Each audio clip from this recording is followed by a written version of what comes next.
রাজধানী সহ সারা দেশে বিক্ষোভ সমাবেশ করছে, তবে রাজধানীর সায়েন্স ল্যাব এলাকায় কিন্তু হাওয়া পাল্টা দেওয়ার ঘটনা ঘটছে এবং ককটেল বিস্ফোরণ সহ বড় ধরনের সহিংসতার ঘটনা ঘটছে এবং এটি চলমান রয়েছে। সেটা হাতে নিয়ে আমরা দেখছি একপাশে ঢাকা ছাত্রলীগের নেতাকর্মীরা অবস্থান করছে, অন্যদিকে ঠিক সায়েন্স ল্যাব মোড়েই কোটা সংস্কারের দাবিতে আন্দোলনের শিক্ষার্থীরা অবস্থান করছে। পরিস্থিতি ভয়াবহ এই এলাকায় এবং রণক্ষেত্রে পুরো বলা চলে। একদিকে লাঠিসোঁটা নিয়ে কোটা সংস্কারের দাবিতে আন্দোলনের শিক্ষার্থীরা এলাকা দখল করে রেখেছে, অন্যদিকে ছাত্রলীগের নেতাকর্মীরা শিক্ষক পরপর ধাওয়া দিচ্ছে।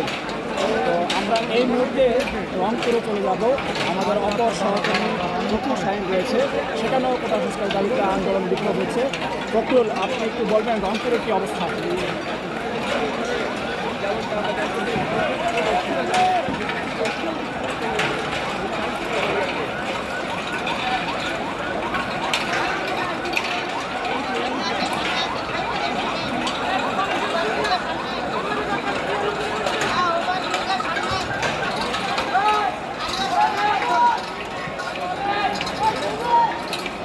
ওকে ওকে ওকে বেটা, সব ঠিক আছে তো? সব ঠিক আছে? Okay thank you.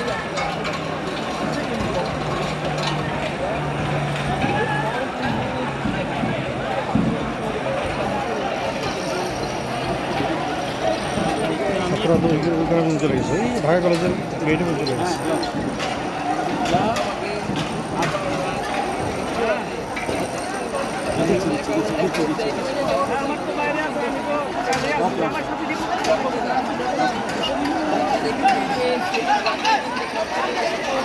এই মুহূর্তে আমরা একটু ঢাকা কলেজের সামনে থেকে এবং